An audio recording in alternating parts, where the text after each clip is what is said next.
Hey, hello again. Welcome to Thinking Out Loud Live. Hi, everyone. My name's Ricardo Zulueta. I'm Kristin, his wife. Yeah, so this show was made possible by Start Day One, which is a nonprofit foundation for mental health and suicide prevention with a more proactive approach in helping people rather than being reactive and waiting for mental health issues or suicidal tendencies. So today's guest, we were actually going to have We were gonna have a guest today. yeah, but due to some circumstances he wasn't able to make it, but yeah, you could kind of, I guess, still intro him. So we're gonna wind up talking about his book. Basically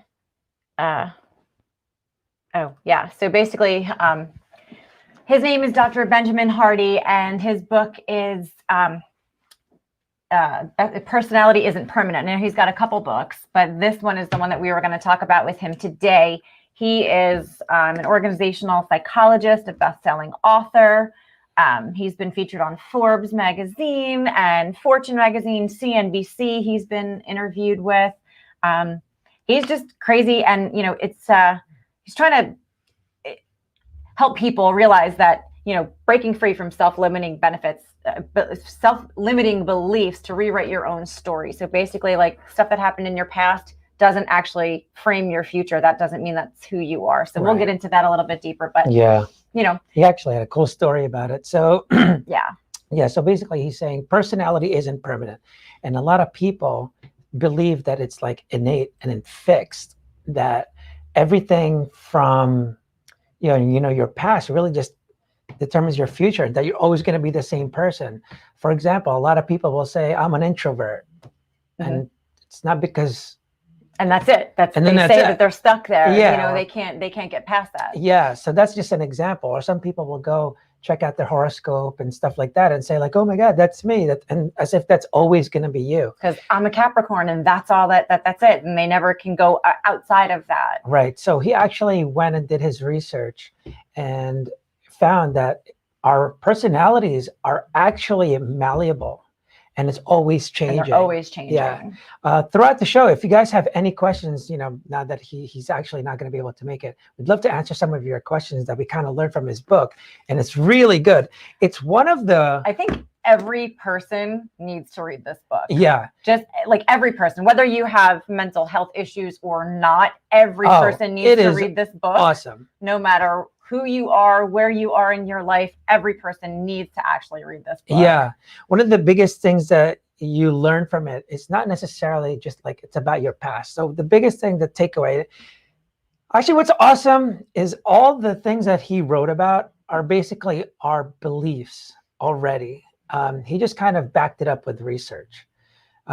We always thought, we always have kind of disputes with people that think like, yeah, but that's who I am. And it's just like, well, I didn't have a backup before. And I always, told them like, yeah, but you can, it's not about that, people that go through PTSD and all that stuff.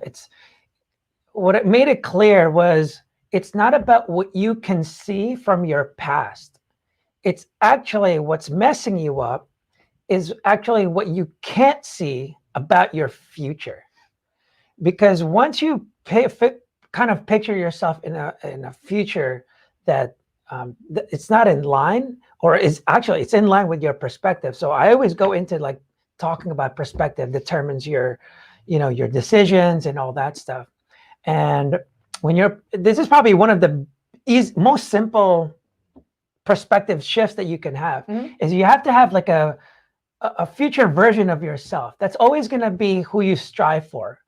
And in the future, it's going to be the other future self. So it's never ending. And that's what I like about it. It's like, it's not finite. And it's like, that's compared with goals. So, one of the things that we say all the time, when you're in a bad state of mind, you always tend to love excuses and hate accountability. Right. And a lot of times it's because you're always blaming on the past. Like almost all the time, this is what happened. And, this is why I'm in this situation. This is what I'm like, this is why I'm here. And that's actually not necessarily the case, because the past is already the past. It already happened. You're pretty much kicking your own ass. Like no one's doing it to you. No one's saying it to you anymore. The breakup isn't happening twice. It already happened. So you actually need to be more accountable, but instead you keep making up these excuses. But it's normal. You just have to be aware of it. You know how people say you're living in the past? Exactly. So, that's one of the things people don't realize is that we're always evolving. When you have like a traumatic event, what it does is it actually just accelerates your evolution. When you go through a breakup, relationship, the way you think of about relationships change drastically, right? When you lose a job, all of a sudden you change. So it really just makes it a lot quicker. But you're always changing. The future you is not going to be the same, and the past version of you is not the same you now. The future you shouldn't be the same. It better not be the same. It better not be the same person you are today. Yeah. The me the me 3 years ago is not the same person I am today. The me 10 years ago, I don't even recognize that person. Right. Not even close. Yeah. So your personality has to evolve constantly. You're not going to be the same person. Like think back on who you were 2 years ago. Are you the same person? Do you still think the same things about the same things? Do you still have the same beliefs? Yeah.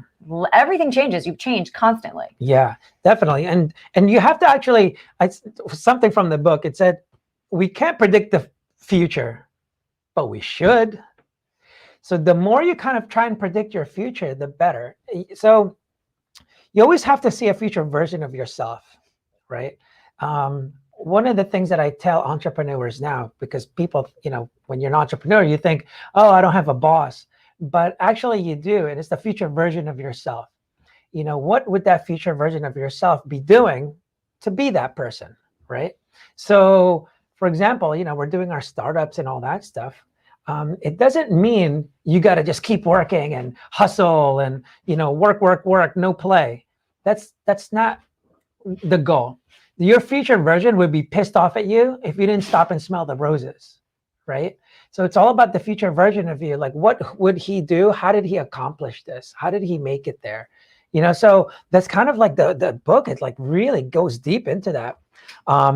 What's that? Aren't some core values remain even? What's this? We have a quick question, Brian.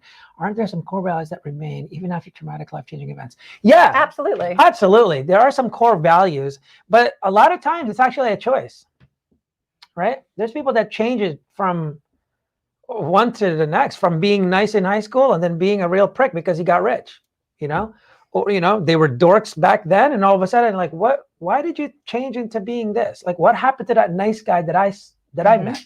Yeah. Or sometimes they were bullies and bad in high school, but they're the nicest, kindest person. Exactly. So yeah, there's some core values, but that's something you're brought up with. There's always some kind of core value, but when you let it determine your future, for example, someone that thinks the core value is they're going to be a loser. My dad's an alcoholic, so I'm going to be one too. And oh my God, I heard suicide is genetic, so now I'm going to be suicidal. Well, that's what you're going to, if that's your mindset of the future, that's going to mess you up. Mm-hmm. So it's not what happens in your past. It's actually how you see yourself, actually how you see the past with your current version, thinking as a future version. Right. I hope that makes sense. So for me, I want, we're trying to accomplish some things, right? We're trying to do things in the future. So we have a future version of ourselves, mm-hmm. Our sense of purpose or whatever. And you kind of actually alter your past as you make progress. Mm-hmm. It's kind of weird. He goes deep into that about, how we see history. If you look at any kind of history books, there's different version of the past. Yeah. Like different versions. This is what it was, and this is what it really was, and it depends where society is, right? Same thing with people. Like you see your past differently as you make progress. For example, when something really bad happens to you, right? No one really says, oh,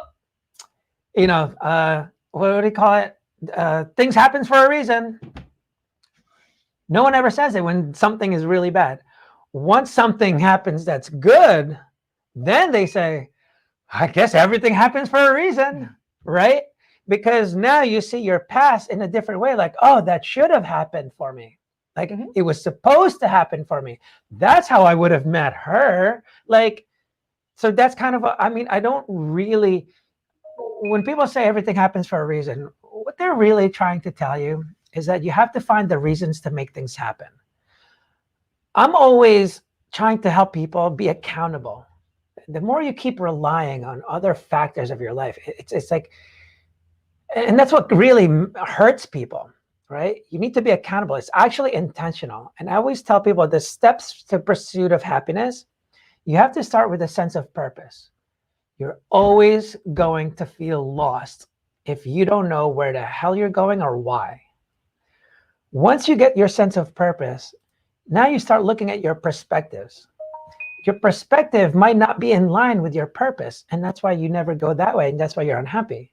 So for example, someone wants to be a rock star, whatever, playing guitar, wants to be a rock star. That's the purpose. He wants to be that. But then his perspective is, yeah, but I don't really have time. I have kids. Well, that's not in line with your purpose now. So you're always going to be unhappy because you think that that's your purpose in life, and you won't change it. And now you're unhappy because you're not a rock star. If you can change your perspective and say, well, wait, if I stop watching TV so much, and if I start doing this, so you start looking at the future version, right? That rock star. How did that rock star get there? Actually, it was that 10 years ago or something? Making excuses. Yeah, like 10 years ago, I actually told her, I go, there's this like quantum, what is it? Some like quantum theory or whatever, that everything that can happen does happen, right? I think most people. Data is happening. Yeah, like there's future versions of us. There's a homeless version of me. There's a super rich version of me. There's so many versions of us. There's one a fat version of us. Right, right. And supposedly all of it happens. So I told her, like, why not this one? Why not this one? Like, I want to be that one that succeeds and does this. And, like, why can't it be this life? What did that dude do? What did my version that made it do to get there? And so those are the kind of steps that we take. And so it determines like our actions.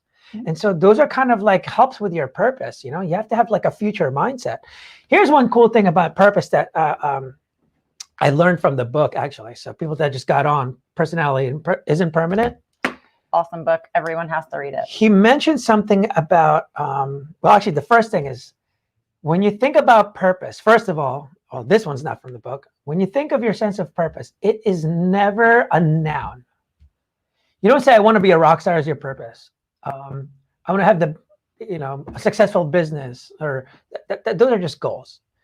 A purpose usually, or actually almost always, is something that provides value to more people.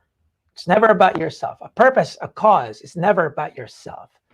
I just want to be happy going into my Lamborghini and going into my mansion. It's not a purpose. I went into my Lamborghini and my mansion and I still wasn't happy. So I left all that. So you got to remember that. Because it wasn't part of my purpose. Yeah. So your purpose is actually an action word. It's a verb. I want to help people learn more about self-awareness so I can help them live a life that they want or whatever. So that becomes your purpose. For the clothing line, our mission, it's almost the same thing. It's to inspire and motivate people to live life without regret and accept challenges worth the risk. So everything that we do kind of ties around that. So that's a sense of purpose. What's cool with your purpose is this. As humans, we kind of always try to go away from pain, and we always go towards pleasure, right? And people think that like you don't do the things that are painful. When you think of your sense of purpose, what actually happens is you go to a straight line, right? It doesn't matter if there's pain or pleasure because of your purpose. For example, like I've talked to different people, talking about purpose with their startup. No one goes, oh, I can't wait to work 15, 20 hours a day and not sleep at all. And struggle. And struggle my ass off, And so no one does that, even for freaking people that want to be, people with a purpose of, giving music to the world to make them happy or whatever, right? They don't go like, oh, I can't wait for the long trips when I do a tour. And no one talks about that because they just have this sense of purpose and they follow that. So you really want to get to your future version of yourself. And if you can't see that, it's not going to work out. He actually goes to talk about relationships, right? It's not just about compatibility. You both have to have the same sense of purpose, because if her purpose was just, I don't know, to be a housewife or something, and I want to be a rock star that travels the world, that's not going to work. It's not going to work. It's not going to work at all. So it's actually about your sense of purpose, because then you go through the bad times and the good times together. When you have that together, it actually makes the relationship a lot better. And you evolve from that. Yeah. And that's when you surround yourself with, similar people, that's what happens. It kind of evolves, right? And then really, you just got to shift your perspectives to match that, so you actually reach that. So the purpose is your why you're doing it, and it's kind of a direction. Your perspective is your path. How are you going to get there? Because if the purpose is going this way, but your perspective is this way, well, obviously you're not doing it. So that's actually what happens. So he says who you become is a choice. And only you can do that. And we totally believe that. And that's why we say it's all about accountability. I learned that from talking to people, and they're just like, it's always someone else's fault, right? You have to know that you're accountable for your own happiness and your depression, right? But people don't misunderstand. You didn't cause the depression. You didn't cause the anxiety. Something happens. Those are natural responses. Yeah, and they are. They're actually, you're supposed to have them. Yeah. So when people talking about the pandemic, oh my God, the anxiety is so high right now. Should you not be? Yeah, you should be. Because we don't know where the future is going. The world is in a crazy state. Right. And like I mentioned before, it's not about your past. It's what you can't see in the future that causes these things. You get depressed from a breakup because you think, oh my God, I'm never going to find anyone else. That was the one. Oh my God. So that's your future version that you see. It's oh, it's going to be some lonely dude that is by himself and no love. And when you do that, everything will follow that. Your perspective in life will just follow that. And so you become that lonely person, and you become that loser that you think you are. And so it actually follows. So that's more important. The future version of yourself is actually more important than your present version. And I'm actually rethinking that idea when people say, live in the present. It's kind of tough, man, because when people do that, people get in trouble. Live in the present. Well, that means I'm going to the beach every fucking day because I want to live the life I want. Hard work, that can wait. So that's actually not the right way. It's more about what the future version of you would do today. Doesn't mean don't take breaks. Doesn't mean do a little break, to the beach or whatever. But when you think that way, it's better, because then you're always going towards something. When you start living by the day, for example, when they say live every day like it's your last, that's not good. It's not the greatest. That's not a good idea. That's not a good idea. So I like concepts that are actually consistent. I did have that on my shirt before, live every day like it's your last. But when people say that, I kind of want to look at them well, you're doing it all wrong, buddy. What are you doing here then? Shouldn't you be somewhere flying around freaking, especially if you're single, shouldn't you be around freaking, shouldn't you be at a bar somewhere or down in the islands with 50 million girls around you on a boat that you rented out for the day? Or, you're doing it wrong. If this is the last day, shouldn't you be around your family? And so I don't really believe it, because it's inconsistent with my philosophies, my thought, and all that stuff. So that actually gets you in trouble when you do it that way, because it's not your last. You have it tomorrow, right? But it just says the future version, what would that person do? Then appreciate life that way. So that's what you want to do. Hey, what's up, Tom? Yeah, please get your answers out or questions. That would be really cool. Brian, thank you for always putting some things out, always seize the day. Carpe diem. Yep, exactly. Um, I really wanted to ask him this question. I wish he was here. He said the most crucial factors influencing your ability to make choices is social environment and cultural environment, and also your emotional development. Mhm. You kind of change your perspective on things as you grow. Of course. And it depends what you're surrounded by. So that's the Absolutely. social part.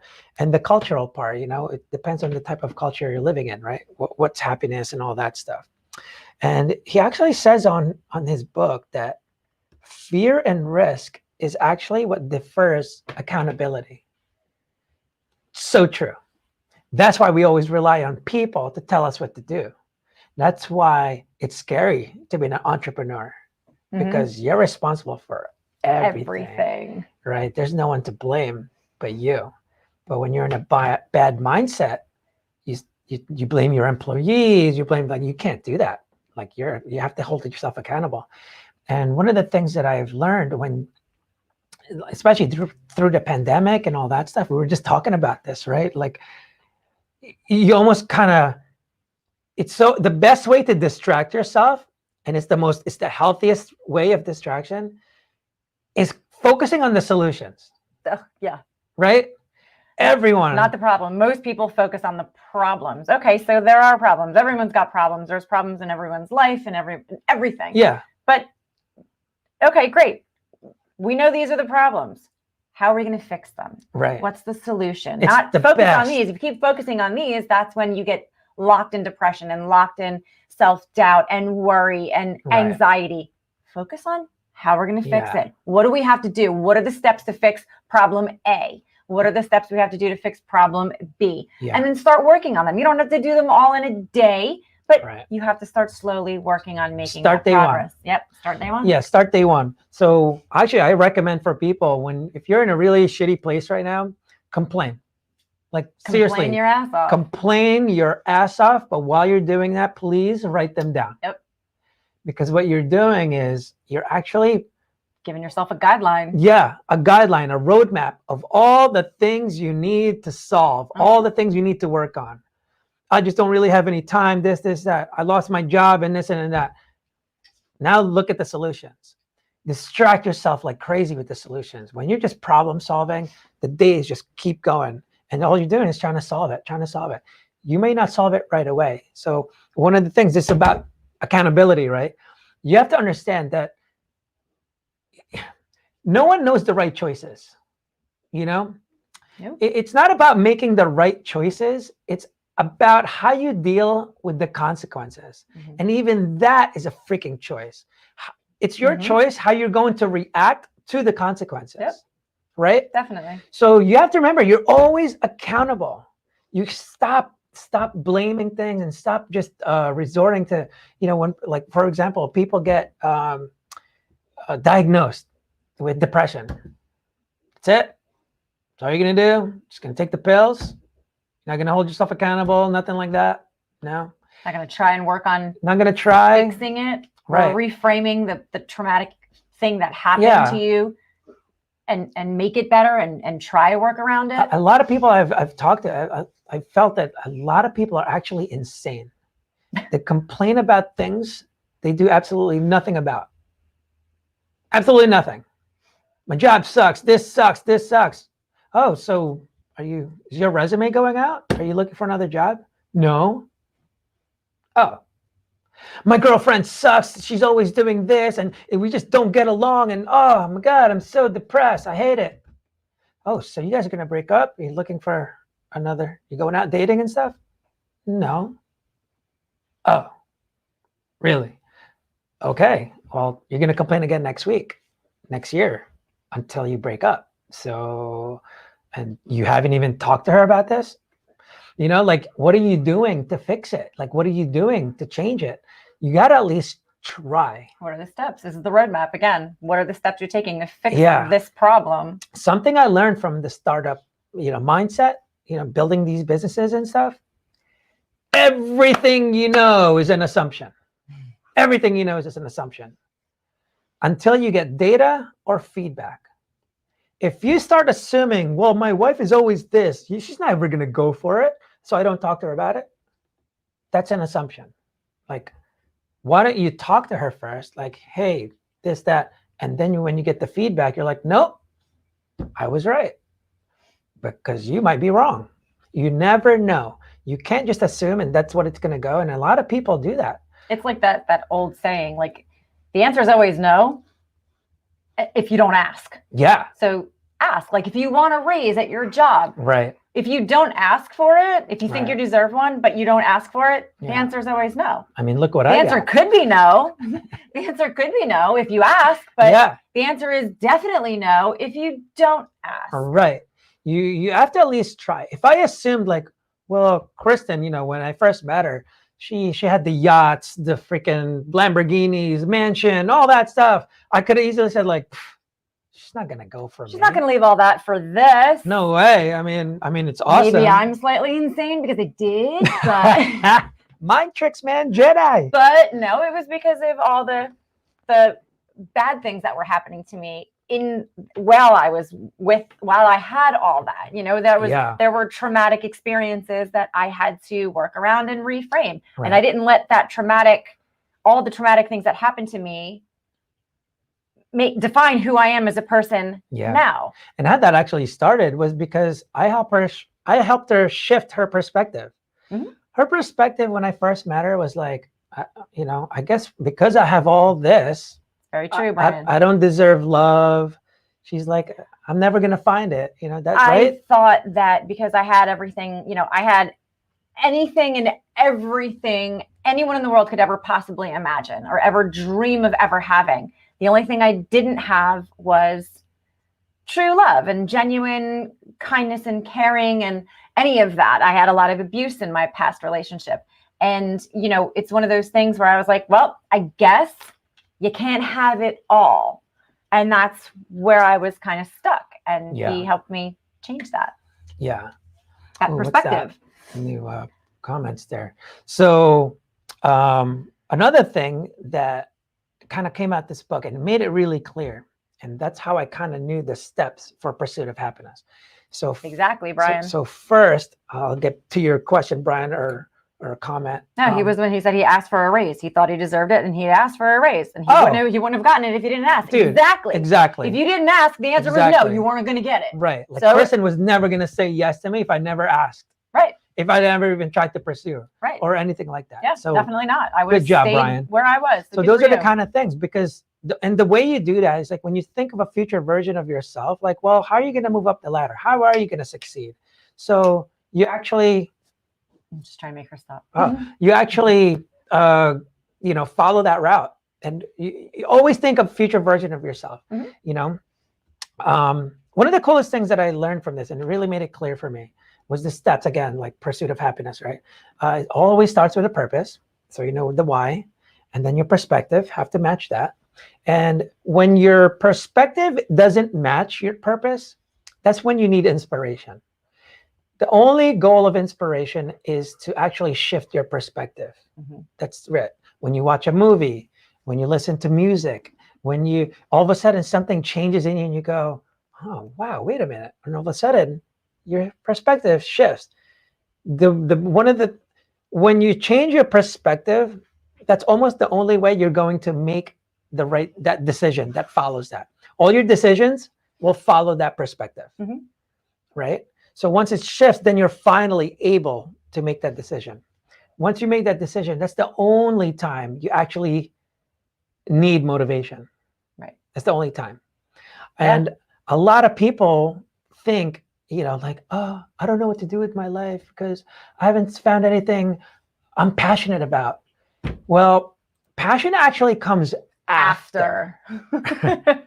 People don't get that. Yeah. You're never going to know that that you're passionate about music if you never played instruments or anything at all. Mm-hmm. You're never going to know that you actually are passionate about a specific business until you've even tried it. Mm-hmm. You don't know that you want to be a professional surfer unless you try surfing. Like, it's just something that happens after. It's a byproduct. And it's what you really want to think about, right? And all that stuff happens. And something I forgot to mention, when you have a sense, when you try to figure out your purpose, perspective, all these things are intentional. Like you have to freaking do it yourself. Like you actually have to put in work. You don't just find your passion. You don't just find your purpose, and what people always ask is, what is my purpose in life? It's a bad question. What in life gives you purpose? That's the question. Then you start looking at what you're doing, what you've done, and you start going like, I think I want to, from my experience, it looks like I want to do this, I want to do that. That's how you find your purpose. Same thing with like, what's the meaning of life? Actually, what makes life meaningful? So those are the kind of questions. So a lot of times people are just asking the wrong questions, and all the answers all, stem from us. They all lie from within. Yeah. No one ever fixes you.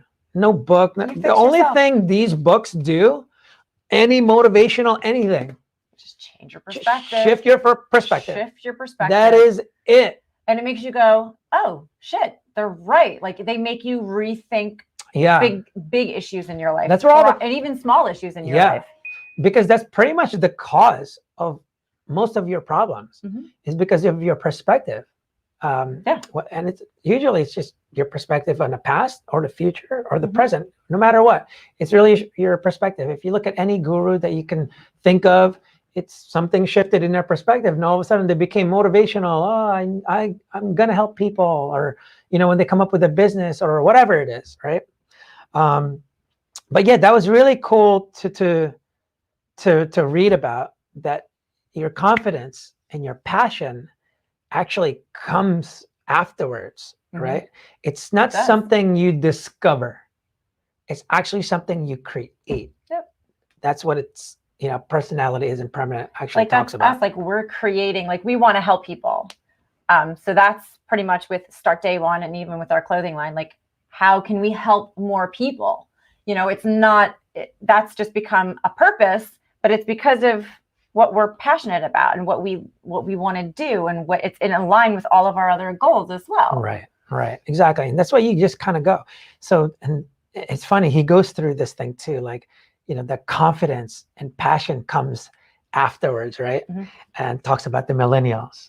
They're kind of, I feel bad for them, but they were considered that they're lazy and entitled, all that stuff. That's what they're surrounded by. They're the kids that were given a trophy. Everyone gets a trophy. Exactly. There's no winning, there's no losing. And your parents can argue, like you got a C on your report card, and your parents all of a sudden can argue it, and all of a sudden you get an A. Yeah. Your parents argue. Like, you gotta earn that shit. And that's the thing. That's the problem today, right? It's almost like the political correctness. Just because it makes you feel good today doesn't mean it's the right thing to do.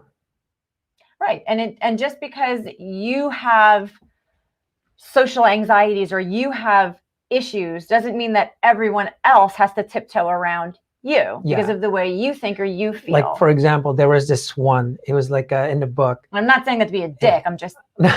There's this one story. It was some girl doing presentation for school.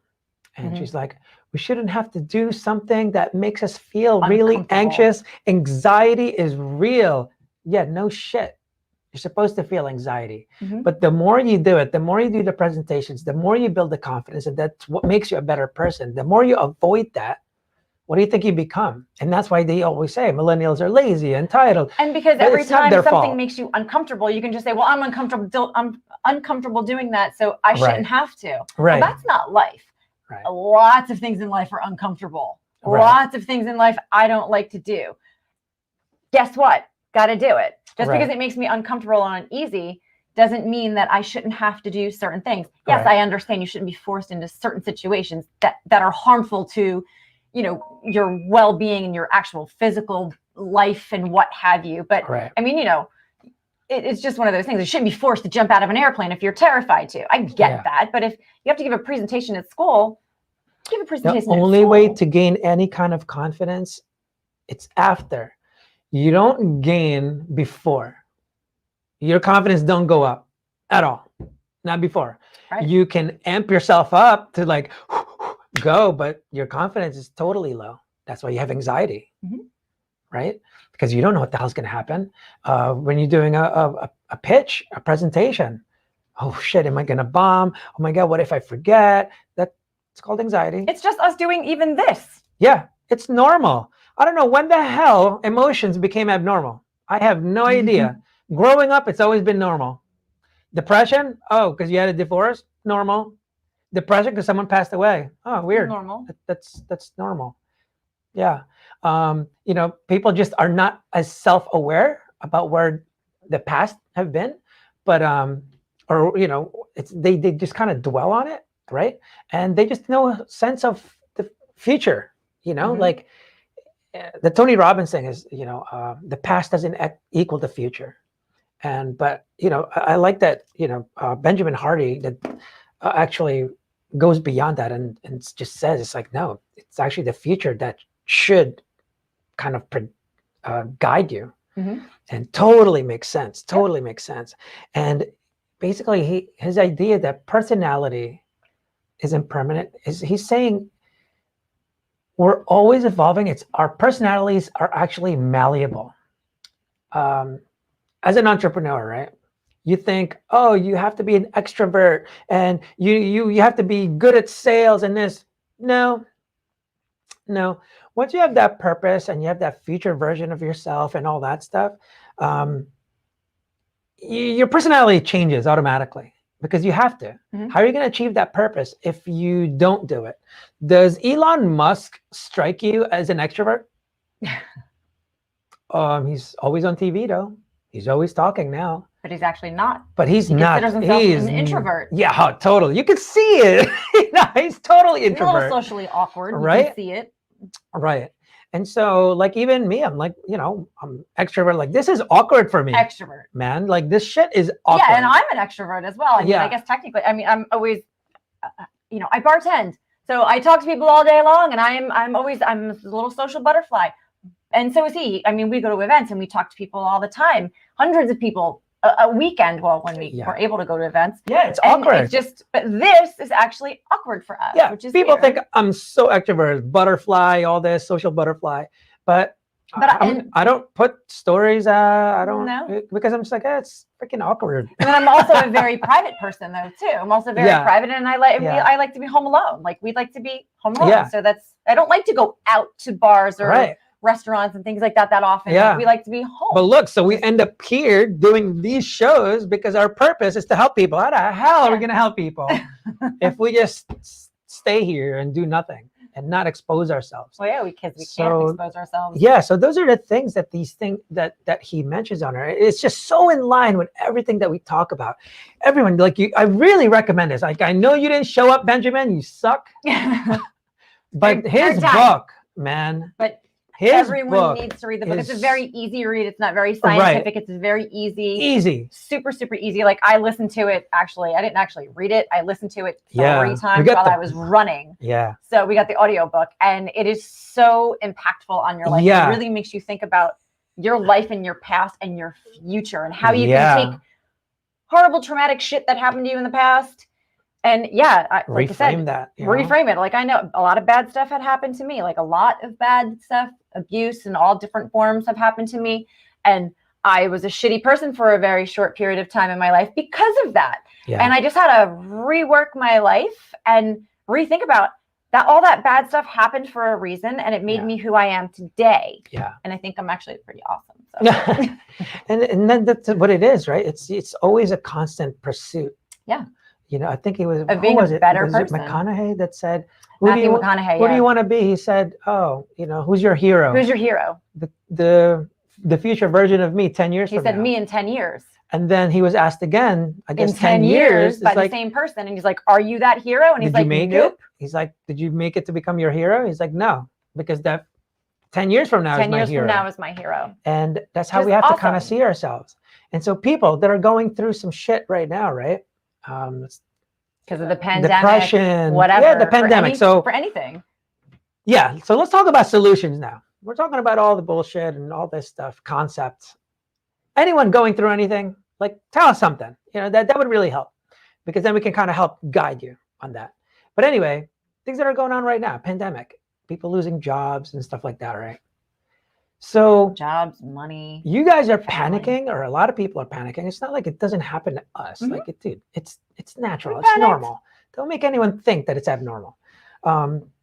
So it's a normal thing. It's a natural reaction. Still panicking. But a little now bit. it's your choice, though. Mhm. What are you going to do? That's the best question is now what? Because that means I listened to all the things that you said, but now what? What are we going to do about that now? Now that you know all the problems. It's that listening. Someone's got to listen, be that empathetic witness. Right. And just like, when I'm pitching for my startups and stuff, you always discuss the problem. And then you talk about the solutions. Mhm. What are you providing a solution for? Like, how are you solving these problems? That's what you kind of have to do with yourself. You have to always go back to like entrepreneurship all the time and combining it, because we don't do enough self-awareness. The way you do companies and stuff, like self-evaluations and things like that.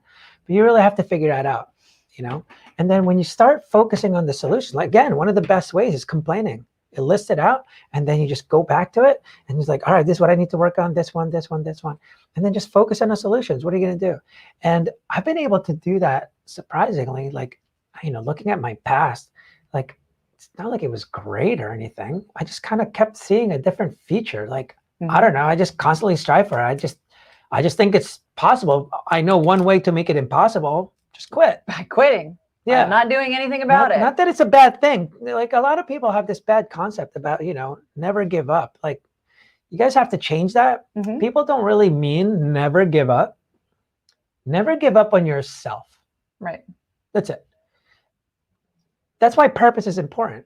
This might not be the way to reach that purpose. It was a different solution. Right. But you're always evolving. Businesses that don't evolve die. I don't think Gen Z even knows what AOL is. Like, I thought they were going to rule the world. I'm like, America Online? Woo! We're done. We're done. The same way people think now, like, oh, Amazon is going to rule the world. I don't know. They are right now. If they freaking, like, if they just fuck up and let someone else catch up. I mean, Walmart is really trying to get there. They're really trying to, because they all got the products, all that, like, they have the connections for all that stuff. So, but if they fall asleep, man, it's not going to happen. But you have to have, more self-awareness about yourself and what you're trying to accomplish and stuff like that. And, it's really going to help guide you. And then just, all this time, even through the pandemic, we've always just been kind of like, all right, how do we solve this? What do we do? How do we fix this problem? Like with the clothing line, I mean, everyone that knows me, we were very dependent on events, big events. Like we'd go and, there's thousands of people that we see and talk to every weekend. And he would be flying, all over the country every weekend for an event. Yeah. And, you sell all your merchandise on site, and then you come back, and then it's like, okay, we have to redo all this. But then now, how do we sell if we're not in front of people? And and not only that, what can we do? Yeah, what can we do? What are we you? How to shift that? How do we fix that? Yeah. I mean, it hasn't fixed it the problem wholly, but it's helped. It's fixed it a little bit enough. And so we actually just focus on that right now. It's like, all right, what can we do? What can we do to fix it? What can we do? I mean, we got the pandemic going on. You're not allowed out. There's no events. All right, so what can we do? So this is one of the ways we kind of keep in touch. Still sticks to our purpose. Even something as simple as you can't go to the gym. Gyms were all closed. I guess they just opened up in New Jersey yesterday or 2 days ago. Yeah. To like 25% capacity or whatever. But this whole time for 6 months, no one could go to the gym. So it's like, all right, so what did we do? We started running. Yeah. Like, all right, it's cool. So let's do that. So we just you have to make the steps to fix. There's the problem. Can't go to the gym. What do? Run. Work out at home. Do some sit-ups at home. Another cool story from the book, just to prove that you can really change. There was a story about this dude that went to jail. Remember that? Oh, yeah. Yeah. So he was just like ended up being a bad kid. And only because he thought he was being a dork. He had he actually was a good kid. He was a cello. Oh, he was a cello? Well, I think it was a cello. No. Trumpet. So he was a trumpet player. But all the cool kids were like, "You're a dork. Stop bringing a trumpet around. Yeah. What the hell are you doing?" Yeah. And so basically, all the kids he thought were cool were picking on him. And so he actually, when later on, why did he become a bad kid or a bad person? He said, because I gave up my playing the trumpet. trumpet. And what that did was, so that her perspective was he wasn't cool with the kids, so he got rid of the trumpet. He and that was became a his bad passion. kid. That was his Yeah, passion. That was his thing. He became a really bad kid, wound up in prison Right. for attempted murder and all kinds of Yeah, shit. because he thought the cool kids is where it's at. That Right. was his perspective. That's high school shit, right? Yep. So anyway, he becomes a bad kid. I mean, a bad fucking kid. Really, really bad. Goes to jail, prison, all that stuff. For like 10 years prison or Yeah. more, like solitary confinement. Even in like prison. attempting murder, on yeah. other inmates. Like he was trying to be like the head honcho of Right, the bad guys. Right. He was killing people in jail. Like he actually stabbed like, I don't know, how many of them? 5 8 people or something. A bunch of them. Because he was trying to be the head honcho. Right. If I get rid of him, then I'll be the head of the prison. Right. That's how bad this guy was. Yeah, he was that bad. When it was that one point, there was a point where he said, if I could just kill this one person, then I'd be the head honcho. Mm-hmm. But then all of a sudden, right before it, it's like, I mean, to him, it was he had like a revelation. All it was, a perspective shift. He goes, who the hell, what am I going to be ahead of? Who am I trying to be here? Like, what the hell? This is useless. Mm-hmm. Like, this is so stupid. And it was revolutionary for himself, you know? And so he decided, all right, so what do successful people do? All of a sudden, he changed this whole thing. Mm-hmm. No more fighting, no none of this. He said, people go to school. Mm-hmm. People that are educated, that's what they do. Yep. So he decides, I'm going to go to school. He started studying in fucking prison, man. Mm-hmm. What's funny, he actually ends up going to Harvard. Because that was the only school that he's ever heard of, that he knew of. He's like, oh, that college, Harvard, that's the only school that he had ever really heard of. He never heard of Princeton or Rutgers or anything like that. He was like, Harvard, I'm going to go to Harvard. Now, this guy was in prison for like 10 plus years in solitary confinement for murder, attempted murder, all kinds of crazy shit. He's bad. And he said, I'm going to go to Harvard. I'm going to go to Harvard. There's people out there going like, I couldn't even go to Harvard. Guess what? Right.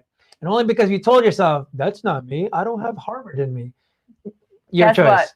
He went to Harvard, yep. has a fellowship at Harvard, has an office at Harvard University. That's right. And he is a world-renowned speaker. Yeah. Changed his whole life. So people that complain about like, oh, I'm in the ghetto, that is nothing compared to what he went through. So you can change your entire life. It was a choice that he made. He changed his life, and he's doing amazing things now. Yeah. He redeemed himself. And like I said, he went to Harvard, graduated, has an office in Harvard University. Like I couldn't do that. I mean, I guess if I really, really focused my whole life on it, I could, but like, that's insanity. Yeah. And he did it. And it's just really the pursuit. You know what really makes people happy? It bad enough, and he got it. Yeah. What makes people happy is some kind of progress. Mm-hmm. Just some kind of progress and actually giving. Yeah. You know, when you give, it just makes you feel good. That's why you see sometimes homeless people are more giving. Yeah. Odd, right? But they're more giving than people who have a lot of money. It's true. Yeah. Very true. It just makes them feel more human again because they're able to give to someone else even though they have absolutely nothing. Right. So it's really, I'm always trying to change people's perspectives on things. There was a little thing on perspective I just heard this morning when I was running, listening to the book again. Yeah. He said there was a man in the book he was talking about in the book, and he said, I was complaining because I was so poor that I didn't have shoes. Oh yeah. He said, until I saw a man who with didn't have any legs or no feet. A man who didn't have any feet. It was like, oh, perspective is totally different. Right. I'm hating my life right now because I don't have any shoes and I can't afford shoes. But then I see this other man who has no feet. Yeah. It's the same thing. It's, kind of like this, right? People always complain. Perspective. The 1% doesn't care. Like all the problems now, right? Like the 1% doesn't care. All the people that are rich, they don't care. So when's the last time you talked to a homeless dude? Yeah. Oh, been a minute. Really? Oh, okay. But you expect them to recognize you, but you won't recognize anyone below you. And so that's kind of like the perspective shift, right? You're just doing a normal life, your regular life. That's what you see. That's what you know. Well, they are too. Yeah. You That's all know, that they know. anyone that's up there, that's their life. They don't know. Can't fault them for it. Yeah, Good for them. they don't know Bravo. your I want to life. be one, but Right. Like, you know, we're trying. they're not going to try and understand you. It's like you trying to understand being homeless. It's like, you know, Right. you have to kind of go up. Actually, that's one of the things I tell people when they have like issues and stuff.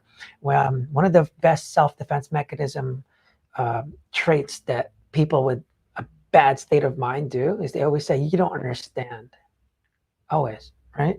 You don't understand, Mom. And then I have to pussyfoot around you for your feelings. No, I don't. I said that earlier. Yeah. And the thing is, what's funny is the reason it's such a good defense is because when you say you don't understand, it's almost like, like I've never been raped before, so I guess I can't help you. Or, oh, my parents were awesome and your parents abused you, so I don't know what that's like, so I guess I can't help you. It's all bullshit. It's just an excuse. Because I don't need to understand. I don't. I'm not trying to be you. You are trying to be me, because from the conversation, I'm the happy one and you're not. So it's kind of like, I've used this plenty of times, like a millionaire going up to someone that wants to become one. And then I'll say like, oh, you have to work hard, do this and do that. And then she goes, yeah, but you don't understand. I don't have those kind of, yeah, you don't understand. I don't have those connections, this, that. I don't have rich people. I'm like, oh, then what you need to do is this and this to become a millionaire. Yeah, but you know, it's really hard. How am I going to feed my family? I got to go to work. Excuses. You know, guess what I'm going to say? Figure it out. You're never going to be a millionaire. Right. Nope. Same reason when people do that with mental health issues. Yeah, but this and that and this. You're never going to get better. You always want to prove me wrong. That's all you want to do. You don't even want to understand. Not saying that we're not empathetic. Like you understand. You have to listen. You have to be an empathetic witness. You have to actually listen to someone who has those problems. Tell me what your problems are. Again, this is going back to making the list of all your problems. Tell me what your problems are. Yeah, but you don't understand. Okay, tell me. Help me understand your view. And then how are you going to fix it? Right. How are you going to shift your perspective to fix it? What are the steps you need to take to fix it, to remedy the cause? Yeah. Not the result. You're anxious. Great. Why? Because of this. How are we going to fix this? Right. How? What are the steps we have to take to fix that? Exactly. And it's not like she said, it's not like I'm being heartless. No. What I'm trying to do is let you know, like, you are fully accountable. And responsible. There is nothing I can do to help you. I can guide you. Right. That's why we said start day one. It comes from you. There is no therapist that cures you. It's actually you curing yourself. Mm-hmm. Like they don't do anything. Right. They try to shift your perspective, you know, in different ways. A lot of times, just a lot of questions. That's how you kind of evolve, because it has to come from you. That's why questions are so good. Right. You know, like not discrediting that bad things happen to people. Yeah. Horrible things happen to people. But like, as soon as you don't freaking, but as soon as you decide, oh, I'm not going to start. Like, for example, you can't let it run the rest of your life. Like something bad happened. These people already took this part of your life from you. Yeah. Are you going to continue to allow them to take the future you away from you? And that's what really sucks. A lot of times it's not really necessarily your fault either. No. Because, you know, everyone knows the placebo effect, right? When you're told good things, this, that, you know, good things happen, whatever. But no one really talks about the nocebo. They actually say like a good percentage of why you get better from, you know, antidepressants, things like that, is a lot of placebo into it, right? Because when they do testing, it's like the same amount of people get cured. It's like weird. Anyway, that's a whole different research. I don't want to get into the science of it all. But the nocebo effect is almost controllable. That's like the doctors telling you you're fucked up. Mm-hmm. Once you believe that, you're done. Mm-hmm. For example, like, you know, when doctors say like, oh, you have 3 months to live, and then there's people that actually die on the day, 3 months. My grandfather is a perfect example of that. Oh, wow. My mother's father, they told him he had pancreatic cancer, and they said, Mr. Rinaldi, you will be dead in 6 months. 6 months to the day my grandfather died. Yeah. And there's people He believed it. And the ones that, there's so many stories about, actually, I'm going to be interviewing someone that was told he's never going to be able to walk again. He didn't listen. He said, fuck that shit. No. He saw a future version of him that's going to walk. So what the hell did that guy do? He did this, he did this, he did this, therapy. There's no harm in the pursuit. Might as well fucking try. It's when you don't try at all, it's going to be frustration. It's going to be that. And that's the thing. That's the best part about purpose. You don't care about the pain, the pleasure. You just go. It's like, I used to wrestle, right? If I want to freaking win, I got to go through the shitty freaking practice, losing the weight, getting myself beat up by someone better than me and all that stuff because I want to win. But people in life, they try to avoid that stuff. It's necessary to go through this. And it's funny. You actually have to go through it. I always compare it like games, right? People don't like playing. Imagine playing a video game, but you're definitely going to win one try. You're not going to want to play that game. Like imagine your life being that, oh, everything just happened. Like awesome for me. And that's why you have rich people committing suicide. It just kind of nothing, no challenge, nothing. It's just like, yeah, okay. So, those are the kind of things. But again, like the book really emphasizes a lot of this. And, you have to know. So the two big takeaways, man, is that one, personality is just not permanent. Who you think you are, who you become is a choice. It's all up to you. Just because your dad committed suicide doesn't mean you have to. Just because your mom was an alcoholic doesn't mean you're gonna be one. You're not just an introvert. You don't have to stay like that. And he's proven it with research that your personality is very malleable. Yep. It's always evolving. People get in trouble when they try to stop the evolution. Trauma, right? But I want to be the person before the trauma happened. Yeah, but you're not. But you try to hold on. So then they get worse and worse and worse. But you're better off just embracing the pain so that you can appreciate the pleasure. And then that's how you kind of evolve. So that's takeaway one, that it's not everything that you know about yourself and your past and all that.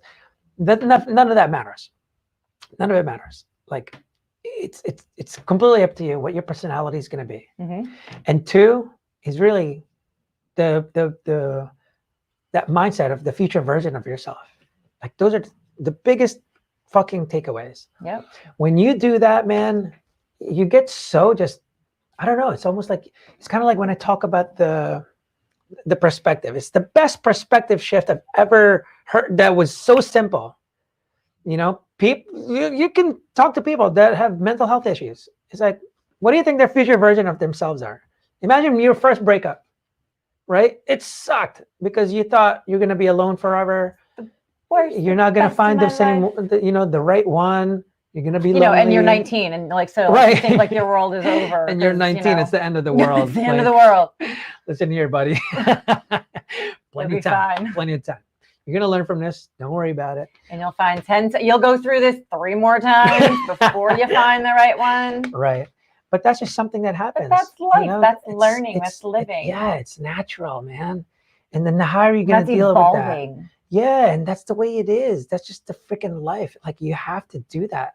And so it just keeps on going that way. But I really wish freaking the author was able to join us today, but I don't know what the hell happened. I don't know if you got the wrong link. But it's the third time. We had it scheduled 3 times. This is the third time we've had him scheduled. Yeah, what the shit? The first 2 times were actually canceled. They had to change dates, but this time he just, we just didn't ghosted us. We got ghosted.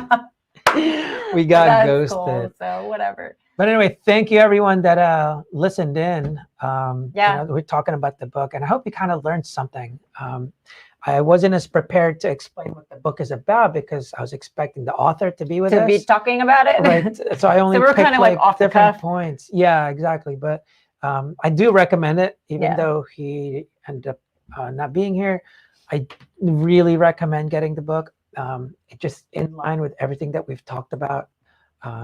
it's one of the best ways to really shift your perspective, to really change your. This is the book. I think everyone, honestly, I think everyone in the world should read this book. Yeah, it is that really, good. Really, we're not getting paid for this. No, not at all. He doesn't even know we're doing this. Yeah, he doesn't even know. He didn't even show up. We think it's actually a really good book. If you've ever experienced anything in your life, or trying to pursue something. Yeah, read the book. It's super easy to read. Yeah, and it's really, really a great read. Yeah, and you're really gonna like look at your life and figure it out. Yeah, and it's gonna make you think a lot. Go, huh, no shit. Yeah. And then you're gonna go, and then you're gonna read another chapter, and you're gonna go, huh, no shit. And then all of a sudden, a lot of things are gonna change in your life, and it actually has done that for us. Yeah, me, you. It's easy. I did the audio book, and we have the book also, but because he sent it to us. Yeah. Because in getting in so for glad. preparation for the you didn't even for the interview. You didn't even have to show up. Like it was already awesome to get this. So that's really freaking help. And it's awesome. Like I wish I would have gotten deeper. If I knew I was gonna have to explain the damn book, we would have been. I'd have been all over it, really kind of teaching guys. But I really just wanted to talk about how it was in line with a lot of our philosophies that we've always talked about. Yeah. You know, trying to remedy the cause instead of the result, and this kind of helps with that. You know, the only way is really to see a future version of the solution and all that stuff. So anyway, thank you everyone for joining us, and until next Thursday. Next Thursday. Right? We'll see you there. Thinking Out Loud Live. See you later, guys.